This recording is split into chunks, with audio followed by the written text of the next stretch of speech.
Welcome to Signs of Dyslexia and Dyslexia-Friendly Techniques for EFL learners. This short presentation will show you some signs that could indicate that a student of yours might be dyslexic, and also I will present a few techniques that are quite dyslexia-friendly. This hopefully will help your dyslexic students succeed. So one of the general signs that we have here is difficulty following instructions. Students are different, dyslexic students are different, okay, so they don't all have the same difficulties, but this is something quite common. Sometimes because instructions are rushed, because maybe sometimes instructions are a bit too long, so they might struggle with them.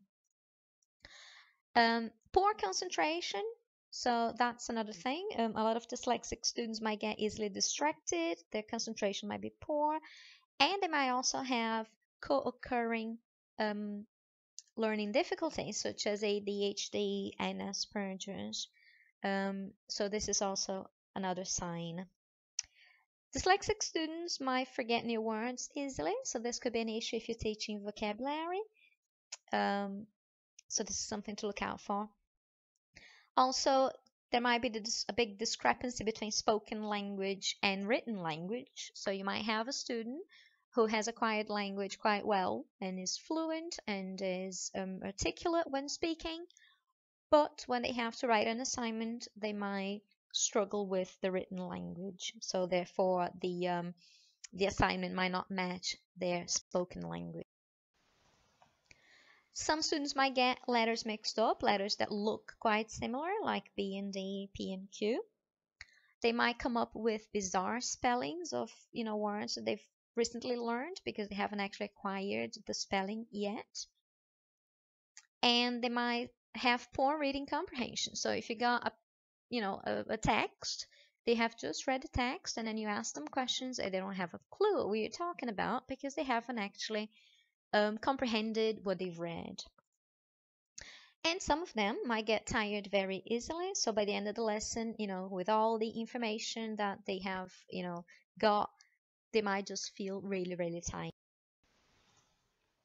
Some dyslexic students will miss out words when they're writing. So you might see a sentence that makes no sense because, they forgot a verb here and they forgot, a noun there. They also might struggle with telling the time. So if you're teaching the time, obviously that could be, a problem. They might struggle when you're teaching directions because they get right and left mixed up. They might not be very good at organizing themselves. So you'll have one of those students who, always forgets the pen and forgets the book.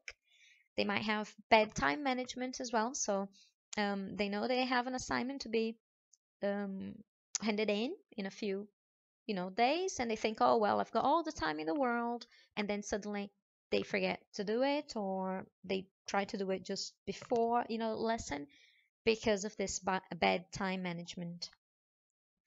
They might avoid writing words because of poor spelling. So they know the vocabulary, but they don't want to use it because they forgot how to spell the words and they don't want to look stupid. This is a comprehensive mind map just showing loads of different ways in which dyslexia can affect people. You can take a look at this later on if you wish. There's a lot, again, of information there for you to, have a think. Now, here are some of the techniques that might help not only your dyslexic students, but just, language learners in general. First of all, you could think of breaking instructions down. That will help a lot because, like I said, if you give a lot of instructions at the same time, students might feel a bit lost. They don't know exactly what they're being asked for. So breaking instructions down can be quite helpful. Avoid white background. This is important nowadays. A lot of people use computers, and if you have a PowerPoint presentation, you've got a white background and you've got the black print. This can cause what we call visual stress. It's also called scotopic sensitivity and Erlin syndrome. It's 3 different names for the same thing, pretty much. In this picture, you can see if you've got a white background and you've got a black print, a student might see that a bit blurry. So that will make it much harder for them to read. Now, if you change the background color, in this case, it's just blue, it makes it all much clearer. So if the student has visual stress and you're not aware of that, and maybe even the student is not aware of that really, just avoiding the white background altogether will be really, really good for them. Try to use different colors on the board if you're using just a whiteboard. That helps, students actually see the things, find where things are on the board. Avoid fancy typefaces if you're using a PowerPoint presentation, typefaces that could be difficult to read. Try revisiting new vocabulary and grammar frequently, because this is something that we call overlearning. So the more a student sees the words, the more the student sees that grammar structure, that will help them learn and stick that in their minds. Try to use multisensory activities as well. So if you've got a video, you've got obviously the picture, you've got the audio, you might want to do an activity that people move around, so that will help learning take place. Try to break long texts down as well. Obviously this is good for reading comprehension. Okay, so if you have a long text and you break that down into smaller paragraphs, that will make it much easier for the student to understand what they're reading and get the meaning of, from the text. A lot of students might be quite visual, so they want to see the stuff. So if you're teaching them new vocabulary, if it is something that you can actually bring into the classroom, then use, props or just, pictures.